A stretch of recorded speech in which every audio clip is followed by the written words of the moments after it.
Hi, welcome to Murf and Unfiltered, Zero BS Biz Talk. I'm Kathleen Murphy, and I'm here with my host, Elliot Grossman. How are you, Elliot? What's going on, Murf? Well, it's another recording, which is really exciting. Episode 4. Episode 4. And today we're going to be talking about seeing opportunities. Do you? And I've got a number of questions that we're going to be going back and forth on. We're going to be providing people with some tips and going a little bit further into what does this mean, seeing opportunities, do you? Because it could go in a number of different directions, but you'll see which direction we're going to take it in today. Let's do it. Let's do it. So talking about opportunities from the perspective of just giving a general overview in terms of what my perspective is when I think about opportunities, I think about it from the perspective that it can take many different forms. It can be opportunities that you see for yourself either personally or professionally. It can be opportunities for other people. It could be situational opportunities. It can go in many different directions. It has many different variations for this particular word. The best part about opportunities is that they're always all around us, which we just have to basically open up our eyes to see them. A lot of people don't do that. So we're going to talk about that today. And we're also going to talk about how some people are better at seeing opportunities than others, and why might that be the case, perhaps. So how do people see opportunities? Let's have you kick this off and talk about it from your perspective in terms of how you see opportunities and how perhaps you've also seen other people capitalize on opportunities. Yeah, absolutely. So I think first and foremost, we talked, you mentioned kind of looking at how people, it comes in many forms and how things do it. So if we go on a professional road here, Yes. I think when you're at work and when you're working with companies and you work with many people, it comes down to kind of seizing the moment. If you're in tune with what's happening around you, Yes. and really taking advantage of everything that company has to offer and the people around you and what's happening, it's about seizing the moment and listening in and cluing yourself into, that sounds interesting. That could be an opportunity for me in 3 months. That could be an opportunity in 6 months. But I need to be aware, and I need to be aggressive, and I need to continue to listen and ask questions. And when that moment arises, seize the moment, right? Precisely. Take advantage of it. Absolutely. And I think a lot of people sometimes forget that they can ask questions when perhaps they are hearing something that sounds like an opportunity. Either they shy away from doing that, or perhaps they just think about it for a second and they let it bypass them as an opportunity. And I like to tell people to make sure that they don't do that. Yep. Always be willing to ask that question in terms of if it's something that you think that you'd be interested in pursuing, that might be good for yourself or maybe somebody else on your team. Ask that question. Hey, can you tell me a little bit more about this, what you're talking about, and go deeper on that. Yeah, well, I think a great time to do that is in most companies, and many companies out there, and it doesn't matter what industry you're in, you normally have a one-on-one with your manager on a weekly, bi-weekly basis, Generally, monthly yes. basis. You have an opportunity to meet with senior management, Yes. maybe monthly, Right. maybe quarterly, and that's a great time to ask those questions. It's not going back to the kiss apps we talked about in episode 2. Right. It goes back to asking questions and want to be informed and in the know of what's happening. On the other side, then they know you're interested. Exactly. And I think it's also about being in alignment with whatever Right on. perhaps keeping your goals in mind are. So constantly kind of keeping your ears open and your eyes open as well to seeing and hearing opportunities that present themselves in conversations, in situations, social situations. The situations at work sometimes are a little bit easier to find those opportunities. I think when you step outside of work, it may be a little bit more difficult and more nebulous to find those opportunities. So you have to sort of heighten your sensory perception to be aware of finding those opportunities that might be good for you. Yeah, I mean, just real quick, I was driving up here and I started thinking about what we're going to discuss. And I know that we, even when we work together in other companies, I'm sure, people get together after work. All the time. All the time. Yes. And it's such a great opportunity because people kind of let their hair down. They loosen right. up a little bit. in that situation, whether it's management team, whether it's people that you work with very closely on a daily basis on your team. That's right. Whoever it may be, people hear things. They do. And they like to talk. They do. And you should listen. And I'm really glad that you brought that up, because I was coaching somebody recently and they asked me, do you think it's a good idea for me in my new job if I get invited to go out socially after work to go do that? And I said, absolutely, 100%, Sure. Please go. And they normally in the past had never done that in their career. I know that sounds far-fetched, but it's true. And they went out after work, this is last week, their first week, their teacher, with their colleagues, and they were amazed at how different the people were that they worked with outside of the classroom. And I said to them, I said, that's really when you're building your relationships with people and you're taking advantage of an opportunity to get them to know them better. You're not going to get to know your colleagues and people the same way in the office as you will in social settings. Absolutely. She was so happy she did this, and she said, and I did one other thing that you told me to do. I said, what was that? She said, well, I brought my lunch to work every day, but they had one day called out for lunch and brought lunch in. And I thought, well, I could just sit at my desk during my lunch hour, or I could go and sit with the people that ordered the lunch. Right. She said, and I had never done that before either. So she said, I took my lunch and I went and I sat down with them. And she said, it was so great. It was such an incredible experience for me. Again, socially, I got a chance to have a conversation with people that was really different than seizing that other moment conversations. for her. Precisely. Yeah. Great. Exactly. So, do you have other maybe examples of how people that you've known or dealt with in your life that have seized opportunities that you were either surprised by or that, I don't know, were interesting? Yeah, well, of course, I think we all have, but I thought about that driving up here too. And because we think we're pretty in tune with what's happening, what's going on. We know a lot of people within the company in many different departments, and that's very important to get to know people in all the departments and all the organizations, wherever you are, whatever type of industry you're in. That's right. To get to know everybody. Everybody. I always thought I was in tune with kind of what's going on out there, but I like, how the heck, did that guy get that role? I didn't even know it was open. Because I'm sure he asked the questions. He seized his moment to talk to the people involved. He kept his ears open, listened to what might be happening out there. And he earned that opportunity. That's right. To take that role. So that's absolutely. Right. Another example working off of that one that I've seen has been very beneficial to people is by helping others out, it opens up opportunities for that person that's helping. And you're going to approach this in a genuine fashion. You don't want to come across as being disingenuous by saying, I'm only doing this because I'm going to gain something from this. Of course.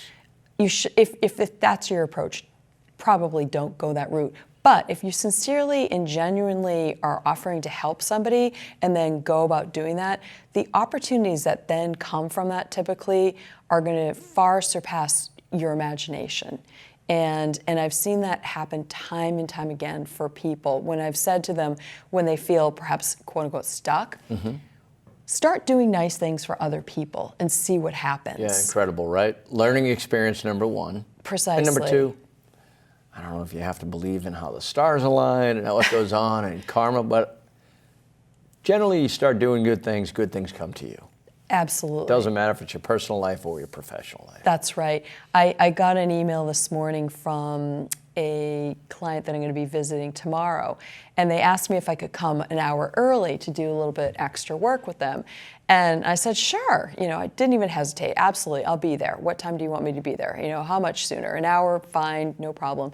And it was funny because after I said yes, I didn't expect anything back other than just a confirmation. They said, we're going to make this really worth it for you to go the extra mile by doing this. And I thought, I'm not expecting anything extra. So 2 blueberry muffins? Like, what am I going to get, right? I don't know. Right. I know. That would be fine with me. Yeah, right. Oh, that's cool. And I know you, and I know that's those are the things you need to do to, obviously you're growing your company and you're doing those things, but I know you as a person.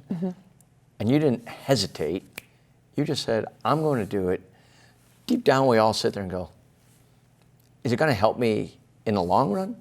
But if you didn't know, you said yes without even knowing the answer to that. And that's the way to approach those things. What was funnier is I didn't even really understand what the ask was. They just purely asked me, could I come earlier? Right. And then they told me afterwards what it was for. Okay. And it's to help somebody in a different way than I normally would coach somebody. But all good, all fine. Awesome. And I'm really excited about doing that. So thinking about opportunities from the perspective of why do some people pass on opportunities? We've seen that happen, and I don't know about you, but when I see that, it makes me sad a little bit. I think, gosh, I wish they had things that make stepped you go, up or right? Exactly. Right. And I wish they had done something about that instead of just been quiet, or maybe they didn't ask enough questions. What do you think is going on when people seemingly just let the opportunity pass them by? Yeah, so we don't know what's going on in people's lives. So there could be other things happening. But if there's not any of the crazy things or sad things or whatever's going on, I think people lack confidence. And when you lack confidence, you tend to say to yourself, I'm not ready for this. I don't think I can do it. Sure. I'm not ready for it. Sure. We saw that, and we see it. I see it all the time. All the time. I think secondly, people just get nervous. They do. Like, okay, I'm in this role now. I'm really good at it. I know what's going on. Everybody respects me, and they understand that I'm good at what I do. So I'm going to just stay here because I don't know if I'm going to be as good in the other role. I think that's another one. And I think the third thing for me is people are just tentative by nature. Yes. And I think they get very hesitant. The unknown is a scary thing for a lot of people. And if you're not willing to take that step, that's where people stay. Okay, what have you been doing? I've been in that role for 25 years. Like, I'm sorry, what? Right? Precisely. Yeah, what about you? I mean, well, I think I agree with all of those concepts, and I think that by nature people tend to say no first. It's just sort of their go-to answer. Yeah. There's a book called The Year of Yes. Unfortunately, I can't tell you who the author is, but the concept is that there was this woman who was this high-powered executive, and she was famous for always saying no. And her sister called her out on it one time and said, "Why do you always say no to everything?" And she said, "I guess I didn't realize that I was saying no to everything." And her sister said, you do all the time. I don't understand why. You should be pursuing so many of these opportunities that come your way. So she said, tell you what, this year, every single question that gets asked to me that requires a yes or no answer, I'm going to say yes to it. And I'm going to figure out a way to make it happen. So she did that for an entire year, and then she chronicled her experience and wrote about it. And it was fascinating I bet. in terms of the opportunities that were presented to her as a result of that, instead of saying no. Well, that's another one of the long list of books that you now recommend that I should read, and I think I'm up to like 36. Oh, no. Yeah, I'll get to one of them. Audio. But I'm sure, yeah. You spend a lot of time in the that's car. right. A lot of Audio windshield should time. be really good for you. Right. Podcasts and such. What about noticing opportunities? Why do you think that some people are better at noticing opportunities versus other people that clearly have a different set of lenses that they're looking through? I don't know if it's noticing opportunities as much. It goes back to the first question. Sure. As maybe seizing the moment, maybe being in tune with what's happening in the company, maybe getting a better feel for what your manager, the management team, what they might be looking for. And again, taking that opportunity to say to your manager or the senior, hey, can we grab lunch? Can we just go grab coffee? I'm interested. I really enjoy being here at the company. I don't want to miss some of these opportunities that might come up. That's right. Whether it's a role that's open now or not open, or something new that may come out if we're launching a new product or whatever it may be. That might come up. I want to be considered for that. Absolutely. And I think people are, you get into work, you rush in there, you deal with traffic, you got a million things going on personally, then you get there and you want to do it. Yes. It's on your list. Right. But you just don't have time. I think time passes by. It does. yesterday I was online. I was looking up some information, and I came across this organization called Autism Awareness Summerfest, and Daisy Zouzas was associated with it. And I looked a little bit more into it, reached out to Daisy and said, can I learn some more about this? Because I know a young man who is autistic who's looking to try to put together a speaking platform to tell his story about being an autistic young person who has recently graduated from college and who has professionally started to explore options beyond what he studied in college, which was graphic design, and to pursue a speaking career on a full-time basis. So I saw this as an opportunity for this young man to potentially talk to this organization, which he didn't know about, and it's a local organization, so I'm going to put the two together. Awesome. So I think that's a good example of noticing opportunities. Another one that I just want to share with you. Yeah, go ahead. And I forgot one I wanted to share with you. you. Oh, good. Okay, exactly. Hold on to that thought for a second. I will. Is on my way back from visiting our son yesterday out at UMass Amherst, I've made this drive, I can't even imagine how many hundreds of times over the last 4+ years. And not that doesn't include going out to visit this school with 3 kids. And we would pass by this little sign that says winery. And I've always been interested, it just says winery, in what is going on with this winery. So yesterday I decided, after all these years, this is year 5, let's just say, of driving back and forth, I'm stopping there and I'm going to see what this winery is all about. So this winery is called the Quabbin Sky Vineyard. It's in New Salem, Mass, on Route 202. Stopped in there to find out a little bit about what's going on there, and happened to talk to the owner, Joyce. She gave me a little tour of her vineyard, gave me some wine samples. I bought a bottle of wine, but I said to her, you know, what got you into this field? And she said, well, when we bought this place, our intention was to retire, but we noticed that there was this vineyard off in the corner, and we thought, well, we should probably do something with that, but you know, it probably won't be that time intensive.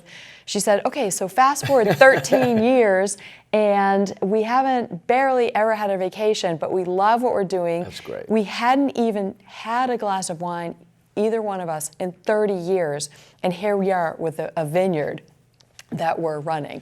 So incredible, right? I said, well, what's your sort of niche? And she said, well, we looked around, and she said there are a lot of wineries, so she said we wanted to be an organic winery. So she said we only put one small ingredient in it to preserve it, and it's really basically almost not there. So that's our niche, is organic wine. Okay, is there any wine left in that bottle you purchased? I didn't even open it up. Maybe we'll have to try it. Maybe we will. All right. Exactly, good. Exactly. So also, in terms of thinking about opportunities from the perspective, are some people just luckier than others in terms of coming across opportunities? Yeah, I laughed when you sent me the questions, what we're going to discuss. I actually laughed. I'm not a believer in luck. Maybe in personal life. You know, I'm in a bunch of different sports pools, different things, and one guy seems to win it a lot, and it's not because he has more luck. He doesn't know anything. He might have more luck. Well, and he's from Ireland, so I promise he has more luck. There you go. Of course, right? Of course. However, I do believe in timing. I do believe in being prepared. Yes. I do believe in make sure that when that door opens, and if the timing's right, that you need to be ready to, once again, seize the moment and jump in. I don't believe in luck in the professional workplace. I don't. Because I just know that people aren't going to, you could be as lucky as you want. They're not going to put you in a position if you're not nearly prepared that something might happen in 3 years and you say, hey, boss, I'm interested. Well, okay, great, but you just started a week ago. That's right. You know, it's not going to happen. That's right. So I just believe in being prepared and being ready and you know, what about you? I mean, So, you know, one of the things I think about is, yes, I believe there is some small amount of luck, but being prepared far trumps any maybe relationship to worrying about, am I going to be lucky today or not, and relying upon that as a concept. I wouldn't rely upon that as a concept. I would rather be prepared like you. But I also think that you know, people sometimes get stuck, and they get stuck in a neutral gear, and they're frustrated. And for me, I tell people that's the perfect time to start looking around for opportunities. Sure. When you're frustrated, and it's amazing what you'll see.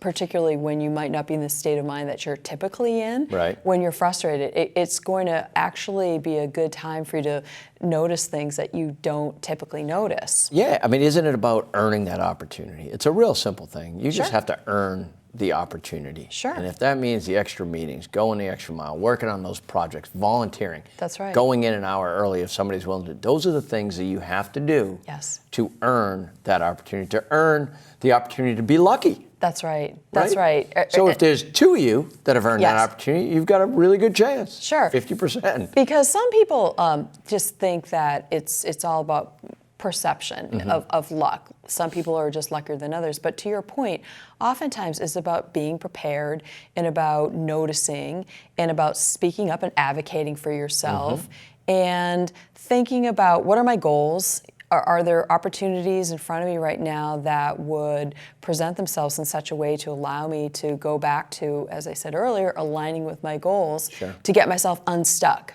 And I think that a lot of people feel when they are stuck that there's no hope and that they need to, you know, do something different. Yep. And yes, they do need to do something different. That's when they start to, you know, have to ask a lot of questions and rely on other people. Yeah, and I think what you're saying is doing something different means asking, getting involved, asking, you know, earning that opportunity, not, oh shoot, I got to put my resume together and leave. Exactly. That's not the situation. It's not always the answer. It's not, Right. and giving up is not the number one solution that should be your go-to.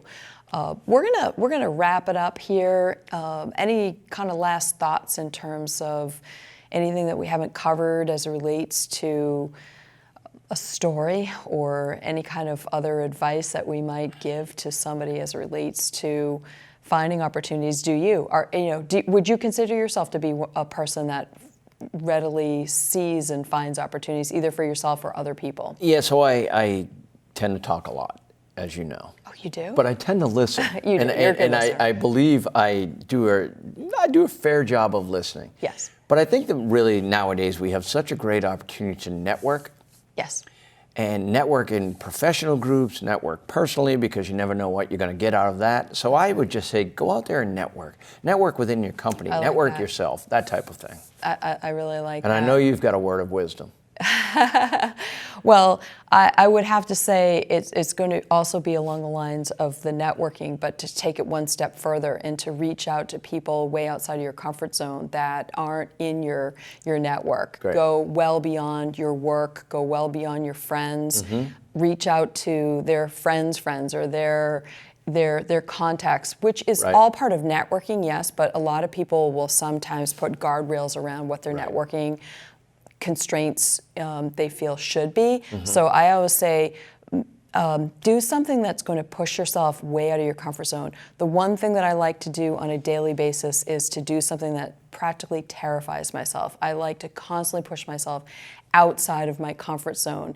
And so every day I look for that opportunity to do that.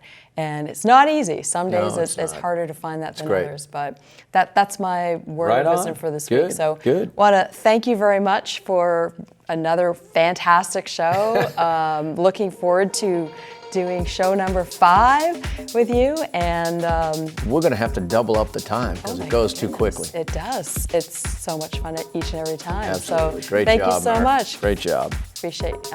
I agree. Thanks, Elliot. Thanks, Murf.